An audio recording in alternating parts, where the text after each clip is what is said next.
მოგესალმებით.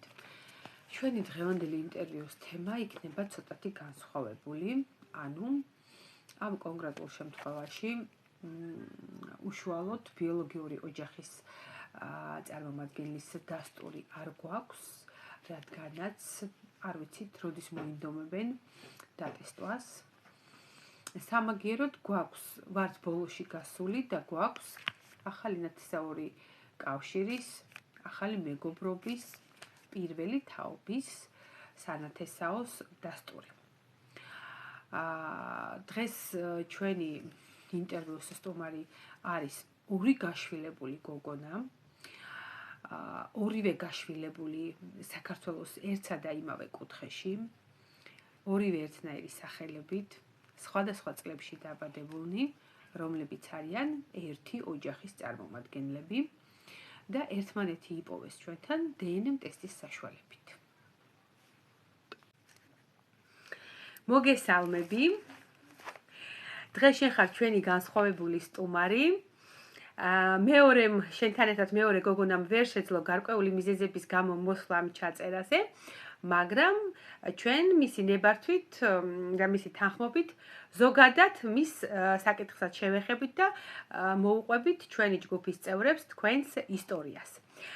მართალია ეს არ არის დადასტურებული უშუალო ოჯახის წევრზე, მაგრამ ძალიან ახლო პირველი თაობის ნათესაური კავშირის დასტურის თემა არის. მინდა მოგესალმო, გითხრა რომ ძალიან მაგარი გოგო ხარ, ძლიერი, ასეთ ასაკში რომ მარტო დაიწყე თემის ჩაღრმავება, გამოძიება, შენი ბიოლოგიური ფესვების გარკვევა, ფაქტიურად რომ არავინ გიდგა გვერდით, მანამ სანამ არ გაიკეთე ტესტი, არ დაგეხმარა ერთ-ერთი ჩვენი ჯგუფის ექსპერტი და შესანიშნავი ქალბატონი, რაზეც შენი იტყვი აუცილებლად და პირველი შეკითხვა, რაც მინდა დაგისვა. როდის და როგორ გაიგე აყვანილი რომ იყავი და რა რეაქცია გქონდა? გამარჯობა, მოგესალმებით.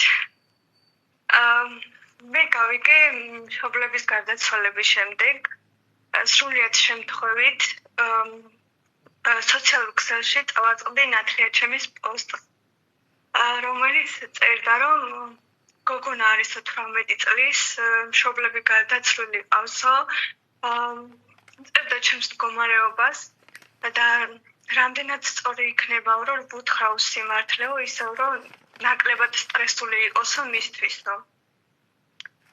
როცა ვნახე, თავიდან ვერ ვიფიქრე ჩემზე, მაგრამ დავეჭვდი, ჩემ თავს შევადარე, ასაკიც ემთხვეოდა, მდგომარეობაც ემთხვეოდა და მივწერე, რომ ვის ეხება ეს მეთქი, ვიზე დაწერე მეთქი და მე მითხრა, რომ შენზეო, მაგრამ მაინც ვერ დავიჯერე, შოკი დამემართა, გადავამოწმე სხვებთან, ახლობლებს მივწერე რამდენად სიმართლეა მეთქი.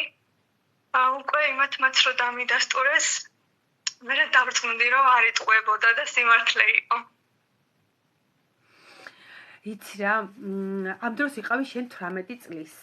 შოკური მდგომარეობა, რა მოგივიდა აზრად, დაგწყდა გული რომ არ გითხრეს სანამ ცოცხლები იყვნენ, რაღაც ისეთი მომენტი ქონდა რომ გაბრაზდი, არ გიჯერებდი, უფრო შოკის მომენტი მქონდა, იმიტომ რომ წლები რომ მეფიქრა, ალბათ ვერ ვიფიქრებდი მსგავს სიტუაციას, იმდენად სიყვარულში და სითბოში ვიყავი გაზრდილი, რომ აზრადაც არ მომივიდოდა.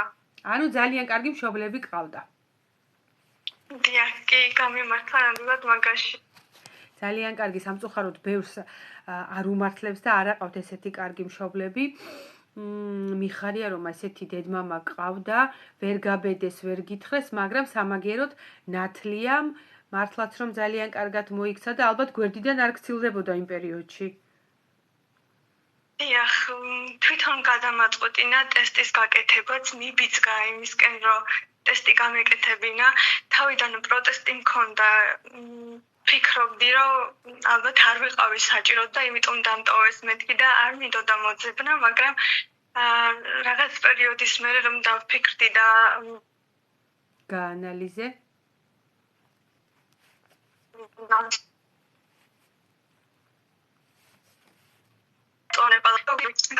მაგ გადაწყვეტილებამდე რომ გამომეწერა ტესტი და გამეკეთებინა. კი. და პირველად შენ დაიტესტე ანცესტრის ტესტით. დიახ, 2023 წლის მარტში დავიტესტე თავიდან ანცესტრის ტესტით, მაგრამ შედეგი ვერ მომცა ამან. ვერანაირი ამოვიდა შორეული ნათესავები, რომლებიც ყველაზე ვერ გამიყვანდნენ. შემდეგ ქალბატონმა ხათუნამ დამეხმარა. თუ რამე კითხვა მქონდა, მაშინ ვერ ყვეოდი ასე კარგად ტესტებში. პირველი გამოცდილება იყო ჩემთვის და თუ რამე კითხვა მქონდა, სულ ვეკითხებოდი ქალბატონ ხათუნას და ძალიან მეხმარებოდა მართლა. გადამიტვირთა სხვა ბაზებში და შემდეგ უკვე ამოვიდა შედარებით ახლო ნათესავი. ამოვიდა შედარებით ახლო ნათესავი, რომელიც იყო დატესტილი სხვა ტესტით და ამიტომ შენ გადაწყვიტე სხვა ტესტიც დატესტილიყავი და გეცადა იქ ვინმე ახლო ხომ არ იქნებოდა 23-იან დმიში. და აქედან უკვე იწყება ჩვენი გაცნობა. ამ დროს 2024 წლის ბოლოს ჩვენთან ჯგუფში ერთ-ერთი სხვა წლის გოგონა წერს პოსტს გაშვილების შესახებ და იმის თაობაზე რომ ტესტის შეძენის საშუალება არ აქვს. ჩვენ ვასაჩუქრებთ ტესტით, ჩავდივარ, ტესტავ და რა საახალწლოდ პასუხები იდება და შენი მეორე ტესტით და ეს ჩვენი ახალ დატესტილი სასაჩუქრე გოგონა ამოდიხართ ერთმანეთის ნათესავები, რომელი თაობა? პირველი თაობა და ერთმანეთის შესახებ მაშინ იგებთ ყველაფერს. მახსოვს როგორი სასწაული იყო ეს, ხათოს როგორ უხარო და რომ ბავშვმა ვიღაც იპოვა და ამ დროს ხათნამ არ იცოდა რომ ეს მეორე გოგონაც გაშვილებული იყო და მე ვეხმარებოდი მას და ჩვენი სასაჩუქრე იყო ეს.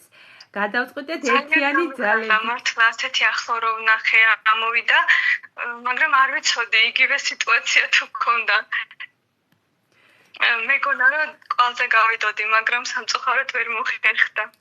სამწუხაროდ ვერ მოხერხდა, მაგრამ ჩვენ ყველა ერთად ერთიანი ძალებით ასევე გადავტვირთეთ მისი მონაცემებით, გავარკვიეთ ჩვენი დიაგრამებით, ნათესაური კავშირებით, გაკითხვებით, ბიოლოგიური, სავარაუდო ბიოლოგიური ოჯახის წევრებთან შუამავლობით, პირდაპირ კომუნიკაციით, თქვენი კომუნიკაციით, თუმცა შედეგი არ გამოიღო არაფერმა და ასეთ შემთხვევაში მე ყველას ვეუბნები რომ სადაც არის წინააღმდეგობა, სადაც არის უარყოფა და უარი, სწორედ იქ იმალება სიმართლეს თქო და ისტორიების დონეზე ჩვენ გავიგეთ რომ იქ ძალიან დიდი საიდუმლო იმალება, რომლის გამჟღავნებასაც არ აპირებენ, მაგრამ ეს არ არის ჩვენი თემა, ეს არ არის ჩვენი განსახილველი, მთავარი არის ის რომ თქვენ ბავშვები მთელი ცხოვრება ამ სტრესის ქვეშ ვერ იცხოვრებთ. ერთადერთი თქვენ რაც გინდოდათ, რისი გაგებაც გაინტერესებდათ რა იყო? სიმართლე გვინდოდა გწოდნოდა ჩვენს თავზე ვინ ვიყავით, საიდან ვიყავით, რატომ დაგტოვეს. სხვა მხრივ არანაირი მატერიალური ფიქრი არ მქონია და ცუდი განზრახვა ნამდვილად არ მქონია, ერთადერთი ეს გვინდოდა, მაგრამ ვერ მოხერხდა სამწუხაროდ.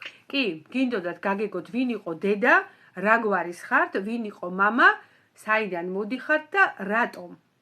ვიღაცამ რომ დამჯდარიყო ოჯახის წარმომადგენელი და ეთქვა თქვენთვის ეს სიმართლე, იმიტომ რომ აი არ ვიცი, წარმოუდგენელია ერთი საგვარეულო და ორი გაშვილებული ბავშვი. რამოდენიმე ხანში გავედით კავშირზე ერთ-ერთ შედარებით ნორმალურ ჩამოყალიბებულ ქალბატონთან, რომელსაც პირადად შევხვდი, გავესაუბრე და მინდა გავაჟღერო ეს სიტყვები, რაც მან მითხრა, ყველას ვუთხარი, ყველას დაველაპარაკე, მე მაქვს ჩემი შეგნება და გავაკეთებ იმას, რასაც გააკეთებდა დედაჩემი და ბებიაჩემი ჩემს ადგილზე. ამიტომ ის დაგვთანხმდა ჩვენ დატესტვაზე, დაიტესტა, გაოგნებული იყო, არ ეგონა ნამდვილად რომ ორი ბავშვი იყო მის ოჯახში გაშვილებული. და აი მოლოდინის რეჟიმში იყო, სულ მირეკავდა, მეხმიანებოდა და ახდენდა თან საუბარს სანათესაოსთან, როდესაც პასუხები დაიდო, არ ჯეროდა რომ ორივე დაუდასტურდებოდით და როგორც კი პასუხები დაიდო და ორივე ერთნაირად პირველ თაობაში სრული შოკი მიიღო, მაშინვე დამირეკა, ტელეფონის ნომერი მითხრა, მიეცი ბავშვებს, აუცილებლად მინდა მქონდეს კომუნიკაცია, აუცილებლად მინდა მქონდეს კავშირი, დანარჩენებმა თვითონ გადაწყვიტონ რაც უნდა, მე მინდა რომ გოგონებთან მქონდეს ურთიერთობა და კავშირიო. ილაპარაკეთ, გაეცანით ერთმანეთს, როგორც თქვენ, ასევე ის ქალბატონი, მალე შეხვდებით ერთმანეთს. აი მინდა გითხრა დასამშვიდებლად თუ ეს დაგამშვიდებს და ვფიქრობ აუცილებლად, რასაც ვეუბნები ყველა ჩემს არ დადასტურებულ შვილს, რომ თქვენ ხართ განსხვავებული ადამიანები, რომლებსაც ეს განსაცდელი გაქვთ იმისთვის, რომ მიხვდეთ, ხართ ყველაზე ძლიერები, ყველაზე მაგრები, თქვენ აუცილებლად დაწერთ თქვენს ისტორიას, მართალია ეხლა არაფერს გეუბნებათ ეს ოჯახი, მაგრამ მჯერა რომ დაფიქრდებიან და ჩვენი ინტერვიუს შემდეგ არაერთი ოჯახი დაფიქრდება, იმიტომ რომ მხოლოდ თქვენთან არ არის შვილო ეს სიტუაცია. დაფიქრდებიან, იმიტომ რომ როცა შეგიძლია ადამიანს დაეხმარო და იცი რომ ასეთ სიტუაციაში არის, პირიქით უნდა იყო მონდომებული, რომ გაიგოს სიმართლე და კარგად მოუდგე და იმის მაგივრად რომ დაგვეხმარონ და სწორ კვალზე გაგვიყვანონ, პირიქით აგრესია მოდის იმათგან და კი. როცა შეგიძლია ასეთ მდგომარეობაში მყოფ ბავშვს დაეხმარო, უკან არ უნდა დაიხიო ჩემი აზრით, მაგრამ ყველას ერთნაირი შეგნება არ აქვს სამწუხაროდ. მართალი ხარ, ყველას ერთნაირი შეგნება არ აქვს, ვერ ხვდებიან თუ რას ჩადიან და არც იმას ფიქრობენ, რომ ყველაფერი კარგად დამალული სულ მალე ხილული ხდება. ასე რომ აუცილებლად მე მჯერა იქ შეიცვლება ისეთი რაღაცები მოხდება, რომ თავად გამოვლენ თქვენთან კონტაქტზე და მანამ თქვენ გაქვთ თქვენი ცხოვრება, თქვენი მიზანდასახულობა, ორივე ძალიან კარგი გოგონები ხართ, შემდგარი ადამიანები, თქვენ დაწერთ თქვენს სანათესაოს ისტორიას, ბედნიერად იქნებით, თქვენს შვილებს და თქვენს შთამომავლობას არაფერს დაუტოვებთ კითხვის ნიშნის ქვეშ და დაცული გყავთ თქვენი მომავალი შვილები და თქვენი მომავალი თაობა. კიდევ ერთხელ მინდა გითხრა, რომ აი ძალიან ყოჩაღი ხარ. არც აღზრდელი დედა გყავს, არც აღზრდელი მამა გყავს და შენი არაბიოლოგიური სანათესაო არიან შენი დები და ძმები და არასოდეს გტოვებენ ერთი წუთითაც და ახლოს არიან შენთან. ძალიან იშვიათობაა, იცი? ეხ, მაგაში მართლა გამიმართლა, ძალიან კარგ გარემოში ვარ და ძალიან ვაფასებ ყველას, ვინც ყავს ირგვლივ. ყოჩახ. შენმა მშობელმა ძალიან კარგად აღგზავნა და ეს სიყვარული შენში თავიდანვე დათესა და ამის შედეგად შენ უფრო იოლად გადაიტან ამ სტრესულ მდგომარეობას, მით უმეტეს რომ ძალიან დიდი მომავალი გაქვს, სწავლობ, აგზელებ შენს მომდევნო ნაბიჯებს, ძალიან საამაყო გოგო იქნები და აი ნახავ, იქეთ შეგეხვეწებიან, მოდი და დავიტესტები და ხომ არა ხარ ჩემი ნათესავიო. მოვა ეს დრო, როდესაც შენს კარზე მოაკაკუნებენ. მართლა. დაგემშვიდობები და ძალიან დიდი მადლობა. კიდევ ხომ არაფერი გინდა უთხრა ჩვენს მსმენელს? მადლობა დიდი ძალიან. იმედი მაქვს, რომ მივა ადამიანებამდე ეს ჩვენი მდგომარეობა და დაფიქრდებიან კიდევ ერთხელ ყველაფერზე. როცა მსგავს სიტუაციაში მყოფი ბავშვი გთხოვს დახმარებას, ყველამ ჩვენს ადგილას უნდა წარმოიდგინოს თავი და იმის მიხედვით მიიღოს გადაწყვეტილება. მართალი ხარ. გავიმეორებ ისევ ჩემს სიტყვებს, რასაც ვიმეორებ რა ვიცი თითქმის ყველა პოსტში. დაეხმარე დღეს სხვის შვილს, რომ ხვალ დაეხმარო სხვა შენ შვილს. დღეს აი ყველამ რო შეუშვას საკუთარ გონებაში და გულში გაშვილებული ადამიანის ისტორია და გაითავისოს და წარმოიდგინოს გაშვილებული ადამიანი საკუთარი შვილის ადგილზე, ნამდვილად ესე არ მოიქცეოდნენ, მაგრამ არ უნდათ, არ აინტერესებთ და ვერ ხვდებიან იმას და მომავალში ვერ იხედებიან, რომ შესაძლოა დღეს ეს გაშვილებული ბავშვი, რომელსაც შენ დახმარების ხელი არ გაუწოდე, ხვალ შენი ოჯახის რომელ წევრის გვერდით აღმოჩნდება, ეს არავინ არ იცის.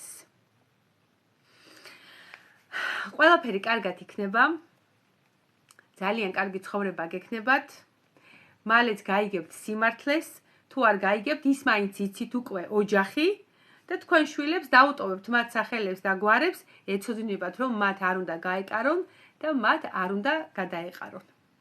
ძალიან დიდი მადლობა. კარგად იყავი. კარგად, ჩემო კოკო. ბოლოს კი მადლობას ვეტყვი ყველა იმ ოჯახის წევრს, როგორც ამ კონკრეტული თემისა, ასევე სხვა არაერთი საქმისა, რომლებმაც უარი განაცხადეს დატესტვაზე, უარი განაცხადეს დახმარებაზე და ჩვენს კონკრეტულ თემაში ამ ორ გოგონას უარი უთხრეს კავშირის ბიოლოგიური დედისა და მამის დადგენის შესაძლებლობაზე. ძალიან ცუდია დღევანდელ დღეს, როდესაც ხედავთ და ისმენთ და არ არსებობს სადმე არ ხედავთ და არ ისმენთ ჩვენს თემას და ჩვენს ტკივილს. ძალიან ცუდი არის უყუროთ ასეთ ადამიანებს, თქვენთვის საიდუმლოს, რასაც ქვია, აჯდეთ და არაფერს ამბობდეთ და არ ეხმარებოდეთ ადამიანებს. ცუდია, როდესაც ადამიანი არის ძალიან დიდი წარმოდგენის მქონე საკუთარ თავზე და საკუთარ ოჯახზე და თითქოს და ეთაკილება ამ თემის გამჟღავნება. სიმართლე ხომ არსად იმალება. არავინ იცის ხვალ თქვენს შვილებს და შვილიშვილებს, როგორ მოუბრუნდებათ ეს თქვენი უარყოფა. ბოლოს გავიმეორებ ისევ და ისევ ჩემს სიტყვებს. დაიტესტეთ, დაიხმარეთ ტესტში ამოსულ გაშვილებულ ადამიანებს. დაუდექით გვერდით, მიყევით კვალს, არ დაუმალოთ ინფორმაცია. ნუ გონიათ, რომ გაშვილებული ადამიანი ჩნდება მაინცა და მაინც რაღაც მატერიალური და ქონებრივი საკითხების გამო. ეს არ არის სწორი მიდგომა, არც იურიდიულად, არც ადამიანურად. შეეცადეთ, მიუდგეთ ამ საკითხს გონივრულად, ადამიანურად ყურადღებით, მზრუნველობით დაანახეთ მათ თქვენი სიკეთე, თქვენი ნათესაობა, თქვენი გვერდით დგომა, რადგან სხვა ყველაფერი ამ ადამიანებს უკვე ნანახი აქვთ.